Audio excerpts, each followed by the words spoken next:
This channel does not promote any violent, harmful, or illegal activities. All content provided by this channel is meant for an educational purpose only.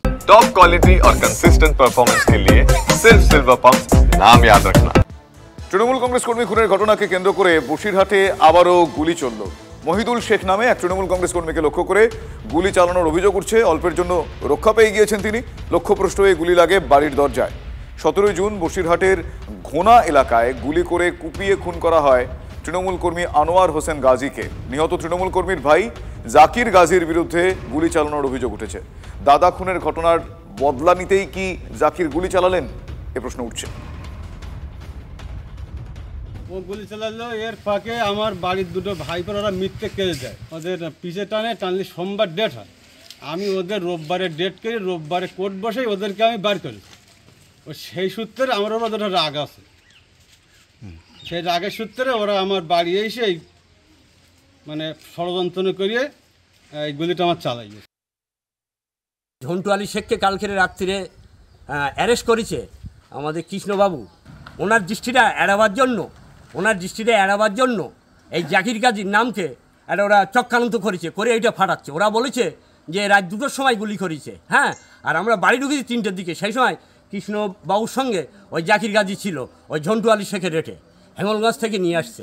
ওদের একটা পুরো চক্রান্ত। Anwar Hossain গাজীকে murder করেছিল, তার সঙ্গে মহিদুল শেখ জড়িত ছিল। যেদিনই মার্ডার হয় সেদিন থেকে ওরা 3 বা 1 সপ্তাহে ছিল না। তৃণমূলের বাঙালি অস্মিতায় শান। শিলিগুড়ি নকশালবাড়ির দোকানপাটকে বাংলায় নামকরণের নির্দেশ শিলিগুড়ি পুরসভার। এক ধাপে গিয়ে বাড়ির নামফলক বাংলায় লিখলেন মেয়র গৌতম দেব। পুরসভার কাজকর্মেও বাংলার ব্যবহার বাড়ানোর নির্দেশ। মহলার মধ্যে সব দোকানগুলোর সাইনবোর্ড বাংলায় লিখতে হবে, যা নিয়ে শিলিগুড়িতে রাজনৈতিক চাপানুতোর কিন্তু তুঙ্গে। ইতিমধ্যে রাজ্য জুড়ে ভাষা আন্দোলন করছেন তৃণমূল সুপ্রিমো মমতা বন্দ্যোপাধ্যায়। আর এবার বড় পদক্ষেপ শিলিগুড়ির মেয়রের। অলরেডি সমস্ত যে অফিসগুলো হয়েছে সেখানে অনেকটাই বাংলাতে আমরা নিয়ে এসেছি। ধীরে ধীরে এই যে ডিজিটালি যে জায়গাগুলো আছে সেগুলোকেও আমরা বাংলায় করার চেষ্টা করছি। না, এটা ভোটের বিষয় না, এটা আমাদের আত্মমর্যাদা। সমস্ত রাজ্য তাদের ভাষার উপরেই জোর দেয়। তো আমরা বাঙালি, বাংলা ভাষা, বাংলা রাজ্যে, সেই রাজ্যে আমরা সেই ভাষাটাকে নিয়েই তো বাঁচবো। তো এটা নিয়ে কোনো এখানে ভোট বা অন্য কোনো বিষয় নিয়ে ভাবার কিছু। শিলিগুড়িটা হলো 50% বেঙ্গলি, 50% নন বেঙ্গলি। এখানে নেপালি আছে, বিহারি আছে, মারবাড়ি আছে, আদিবাসী আছে, বিভিন্ন সম্প্রদায়, বিভিন্ন মিলন ক্ষেত্র, ভাষা ক্ষেত্র শিলিগুড়ি। এখানে একটা পর্যটনের শহর। বাড়িতে লিখুন, বাংলায় লিখুন, পাশাপাশি অন্য ভাষাগুলোকে বুঝতে হবে, কারণ শিলিগুড়িটা একটা ভাষার জায়গা নয়। ভোটের আগেই বাঙালিয়ানা, ভোটের আগেই পশ্চিমবঙ্গ, ভোটের আগেই আমরা অন্যকে পছন্দ করব না, কিন্তু সেটা হয় না। এখানে সব জাতির মানুষ বাস করে, আর সব জাতির মানুষ অন্য জায়গায় যায়, এটা ভাবতে হবে। বাঙালি অস্মিতায় শান দিতে শুধুমাত্র শহর বা গ্রামাঞ্চলে বিভিন্ন দোকানপাটে যে সাইনবোর্ড, তাতে বাংলায় লেখার নিদান আগেই দিয়েছে শিলিগুড়ি পৌর নিগম। এবার নিজেদের বাড়ি থেকেও এই ধরনের একাধিক বদল এনে জনমানুষে বার্তা দিতে চাইছেন শাসক তৃণমূলের নেতারা। তারা মনে করছেন এই বাঙালিয়ানা অস্ত্রে 2026-এর নির্বাচনের আগে বিজেপিকে বেধা সহজ হবে। যদিও বিজেপি নেতাদের দাবি অন্তত উত্তরবঙ্গে এই অস্ত্রে বিজেপিকে ঘায়েল করা যাবে না। শুধুমাত্র শহরাঞ্চলে বা দোকানপাটে বাংলায় সাইনবোর্ড লেখাই নয়, অথবা এভাবে বাড়ির নাম প্লেটে ইংরেজি থেকে বাংলায় বদল নয়, একাধিক ক্ষেত্রেই জেলায় জেলায় কর্মীদেরকে বার্তা দিচ্ছে তৃণমূল। বাংলা ও বাঙালিয়ানা অস্ত্রের শান দিয়ে সেই আবেগকে কাজে লাগিয়ে বিভিন্ন সভা সমিতিতে প্রচার করা হবে।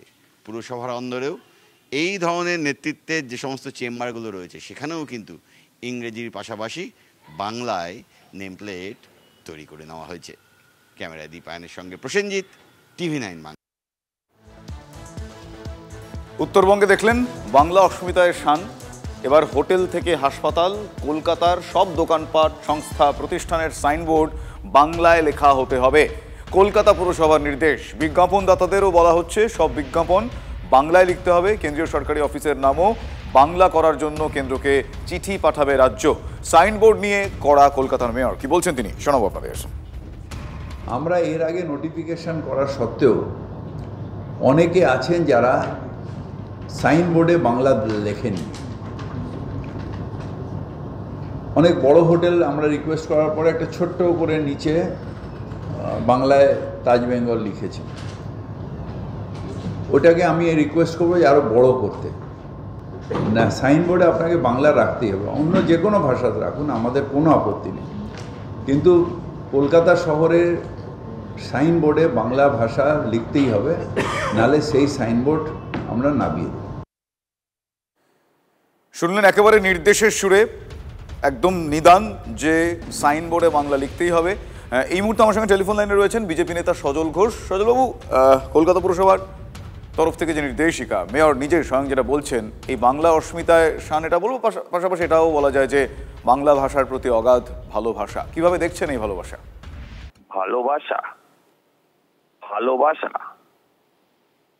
ওই মুরগি পোষার একটা গল্প আছে না, এটা সেই দেশে দেখলাম। Total confuse case, total confuse. এই লোকটাই তো না 6 মাস আগে বলেছিল না যে বাংলার অর্ধেক লোক উর্দুতে কথা বলবে, হঠাৎ জামা কাপড় পাল্টে ফেলেছে। জামা কাপড় পাল্টে বলছে বাংলা চাই, বাংলা চাই। বাংলার দারুণ এফেক্ট। নিজের প্যাডে উর্দু লেখা আছে, নিজের প্যাডে ইংরেজি লেখা আছে, নিজের প্যাডে হিন্দি আছে, বাংলা আছে এক কোণে। এই দ্বিচারিতার কতদিন? আর প্রথম কথা হচ্ছে এই সার্কুলারটা শুধু উনি 8 মাস আগে দিয়েছিলেন তা নয়, তারও আগে আমার ঠিক এইটা মনে নেই, সুব্রত মুখার্জি অথবা বিকাশ রঞ্জন ভট্টাচার্যের সময় এই সার্কুলার হয়েছিল। তদ্দিন কি করছিল? 8 মাস আগে ওনারই পুরসভার দেওয়া সার্কুলার উনি মানাতে ব্যর্থ হয়েছেন। কেন? এই ব্যর্থতার দায় নিয়ে কি ওনার নেমে যাওয়া উচিত নয়? তো এবার যদি এই নিদান মানে বাস্তবায়ন ঘটে, যদি উনি যেটা বলছেন দেরি হলে বেটার লেট দ্যান নেভার, তাহলে সেক্ষেত্রে আপনাদের সম্মতি রয়েছে? খুব ভালো হবে, খুবই ভালো হবে। আমি তো বলছি, কিন্তু মুশকিল হচ্ছে ছেলেমেয়েরা তো বাংলা ভাষা জানেই না। 8200 বাংলা স্কুল তুলে দিয়েছে, আবার বাংলায় লিখলে দাঁড়িয়ে পড়তে পারবে না, কারণ 20,000 নতুন বাংলা।